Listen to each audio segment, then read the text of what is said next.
સપ્તરસી સંકુલમાં આપ સૌ વિદ્યાર્થી મિત્રોનું હાર્દિક સ્વાગત છે। આપણે સિમ્પલ પાસ્ટ ટેન્સ એટલે કે સાદો ભૂતકાળ એમાં બે પાર્ટ છે એ જોયા। તો એમાં કાળદર્શક શબ્દો છે, હકારની વાક્ય રચના છે અને વર્બના ફોર્મ V1, V2 અને V3 નો જે ચેન્જીસ છે અને એના રૂલ્સ કે ક્યારે ઈડી લાગે અને ક્યારે ડી પ્રત્યય લાગે અને ક્યારે જે વર્બ જે છે એ ત્રણેય રૂપ જે છે એ એક સરખા રહે। તો હવે પાર્ટ 3 માં નેગેટિવ એટલે કે નકાર વાક્ય રચના અને ઇન્ટ્રોગેટિવ એટલે કે પ્રશ્નાર્થ વાક્ય રચના। તો નકાર વાક્ય રચનામાં હવે આપણે જોયું હતું હકાર વાક્ય રચના છે એમાં ડીડ સહાયક ક્રિયાપદ તરીકે ડીડનો ઉપયોગ થતો ન હતો। હવે નકાર અને પ્રશ્નાર્થ બંનેમાં થશે। તો વાક્ય રચનામાં સૌથી પહેલાં સબ્જેક્ટ, પછી ડીડ, પછી નોટ, V1 અને અધર વર્ડ। એવી જ રીતે ઇન્ટ્રોગેટિવમાં પહેલાં ડીડ, પછી સબ્જેક્ટ, પછી V1, પછી અધર વર્ડ ને છેલ્લે ક્વેશ્ચન માર્ક। તો પહેલાં જોઈએ, હવે બધામાં પહેલાં સબ્જેક્ટ જોઈએ તો તેણી બહાર ગઈ નહોતી, તો તેણી છે એ સબ્જેક્ટ। ગાયકોએ ગાયું નહીં, તો ગાયકો એ સબ્જેક્ટ। મેં સમયસર ઘંટ વગાડ્યો નહીં, તો મેં છે એ સબ્જેક્ટ। એવી રીતના આમાં તે બીજું। તો આ જે છે પહેલાં સબ્જેક્ટ, સબ્જેક્ટ પછી ડીડ, તેણી એટલે કે શી, વાક્ય રચના પ્રમાણે શી નહોતી ના પડે છે ને એટલે ડીડ નોટ। બહાર જવું, બહાર જવું એટલે કે ગો અને બહાર એટલે કે outside, she did not go outside.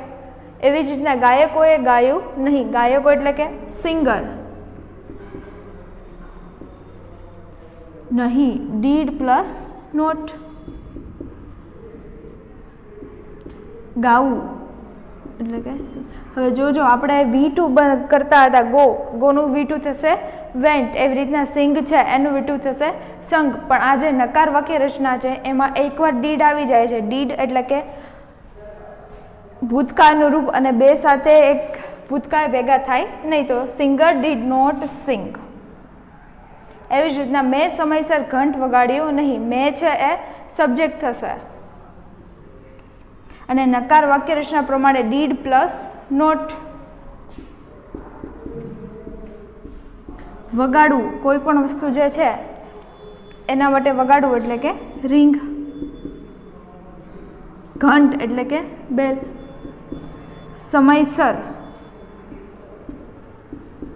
On time. વાક્ય રચના પ્રમાણે I did not ring bell on time, subject પછી ડીડ પછી નોટ પછી V1 ને પછી અધર વર્ડ। એવી જ રીતના બિરજુએ સવારે ખેતર ખેડ્યું નહીં, નહીં એટલે કે નકાર વાક્ય રચના, બિરજુ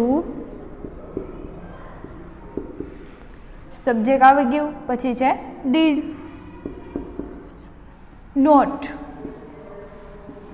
હવે ખેતર ખેડવું, ખેડવું ને ઇંગ્લિશમાં કહેવાય plug, Birju did not plug ખેતર એટલે કે ફિલ્ડ।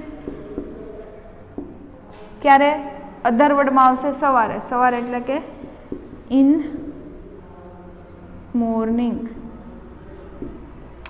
આ જે છે આપણે ગુજરાતીમાંથી ઇંગ્લિશ કર્યા, એમાં જે છે આપણે વાક્ય રચનાનો ઉપયોગ થયો કે subject plus did plus not plus V1 ને પછી અધર વર્ડ। એવી રીતના ફિલિંગ ધ બ્લેન્ક્સ છે એમાં આપણે પાછળ જે છે એ વર્ડ જે છે વર્બ છે એ આપી દીધા હોય ને અહીંયા વચ્ચે નોટ આપ્યું હોય ત્યાંથી આપણે ખબર પડે કે વાક્ય રચના નકાર છે। જો ખબર પડે કે નકાર વાક્ય રચના છે તો નોટની પહેલાં શું આવશે વાક્ય રચના પ્રમાણે ડીડ અને એની પછી આવશે V1। તો અહીંયા તો આગળ બધી ડીડ મૂકશો અને જે વર્બ જે છે એ બ્રેકેટમાં આપેલો છે સ્પીક છે, તો હવે નોટ જે છે ને અહીંયા આગળ આવી જશે ડીડ એટલે ભૂતકાળ થઈ જશે અને બે જો આપણે V2 લઈએ તો બે ભૂતકાળ ભેગા થાય, એ કોઈ દિવસ શક્ય છે નહીં।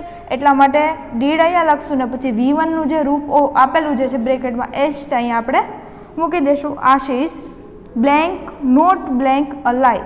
હવે નોટ જે છે એની આગળ વાક્ય રચના પ્રમાણે did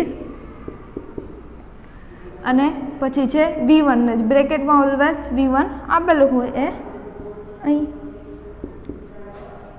Ashish did not speak a lie, Ashish છે એ ખોટું બોલતો નથી। Anjani blank not blank a new dance style. Not જે છે એની આગળ જે શું આવશે? ડીડ, અને નોટ પછી છે એ V1 નું રૂપ જે બ્રેકેટમાં આપેલું છે. Anjani did not learn a new style a new dance style. હવે અંજલિ જે છે ડાન્સની ન્યૂ સ્ટાઇલ છે એ શીખી નહીં. Krisha blank not blank me about her leave બ્રેકેટમાં ઇન્ફોર્મ. નોટની પહેલાં ડીડ અને નોટ પછી છે એ inform. Krisha did not inform me about her leave. Leave એટલે કે કોઈ જગ્યાએ જોબ કરતા હોય, વર્ક પ્લેસ જે હોય ત્યાં રજા માટે રજા જોતી હોય તો પહેલાં કહેવું પડે કે ભાઈ મારે લીવ જોઈએ છે, તો એ રજાની વાત છે. તો ક્રિશાએ એની રજા મી અબાઉટ, હવે ક્રિશાએ મને રજા વિશે જણાવ્યું ન હતું. The group of student blank not blank for the result બ્રેકેટમાં છે વેઇટ. તો અહીંયા ડીડ નોટ જે છે એની પહેલાં ડીડ અને વેઇટનું વેઇટ. સ્ટુડન્ટનું જે ગ્રુપ જે છે એ લોકો રિઝલ્ટ માટે રાહ જોતા ન હતા. એવી રીતના ઇન્ટ્રોગેટિવ એટલે કે પ્રશ્ન. તો વાક્ય રચના પ્રમાણે સૌથી પહેલાં આવશે ડીડ અને છેલ્લે જે છે પ્રશ્ન ચિહ્ન મૂકવું કમ્પલસરી છે. તો did plus subject plus V1 plus other word. તો પહેલાં આગળ શું મૂકશું? ડીડ. હવે આપણે આગળ સાદો વર્તમાનકાળ શીખાતા એમાં ડુ અને ડસ બે આવતા, એટલે આપણે વિચારવું પડતું કે ભાઈ આઈ, વી, you, they, he, she, it કોની સાથે ડુ લાગે ને કોની સાથે ડસ લાગે. અને આમાં તો એક જ સહાયક કારક ક્રિયાપદ છે ડીડ, એટલે પહેલાં આપણે મૂકી દઈશું. પછી સબ્જેક્ટ તમને એટલે કે યુ. વર્બ જે છે એક્શન વર્બ એ હંમેશા મોસ્ટ ઓફ છેલ્લે જ આવશે. ગમી, જગાવ્યો, ગયો, રમી આ બધા એક્શન વર્બ. ડીડ યુ પછી V1 ગમી એટલે કે લાઈક, ફિલ્મ એટલે કે movie. Did you like a movie, other word આવી ગયો ને ક્વેશ્ચન માર્ક. એવી જ રીતના શું તે ગઈકાલે બ્લુ પતંગ ચગાવ્યો? શું એટલે કે ડીડ, તે એટલે હી.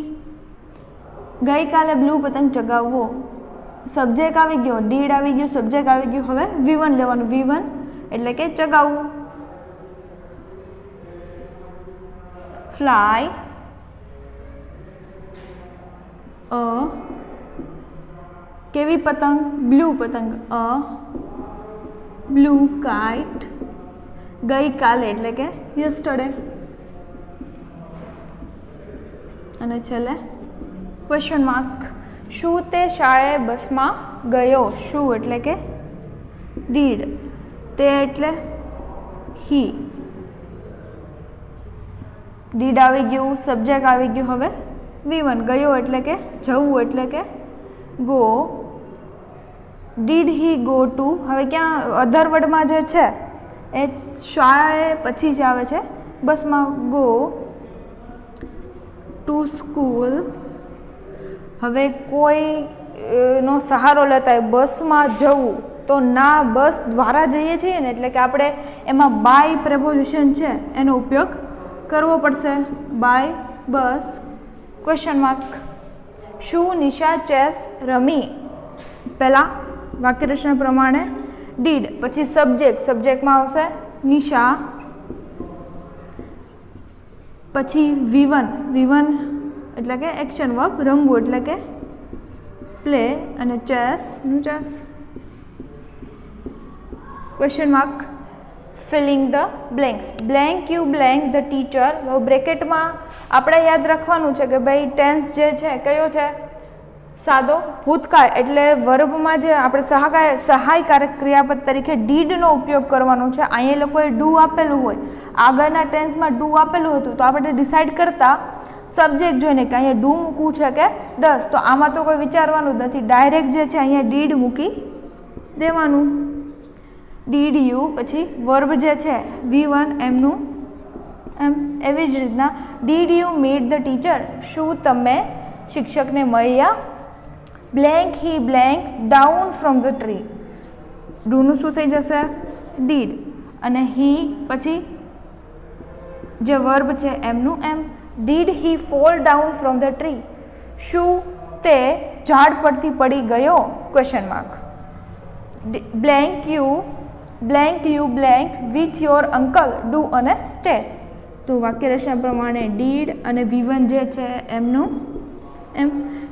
Did you stay with your uncle? શું તું તારા કાકા સાથે કે અંકલ સાથે રોકાયો કાં તો રહ્યો? સ્ટે એટલે રોકાવું પણ થાય અને રહ્યો પણ થશે.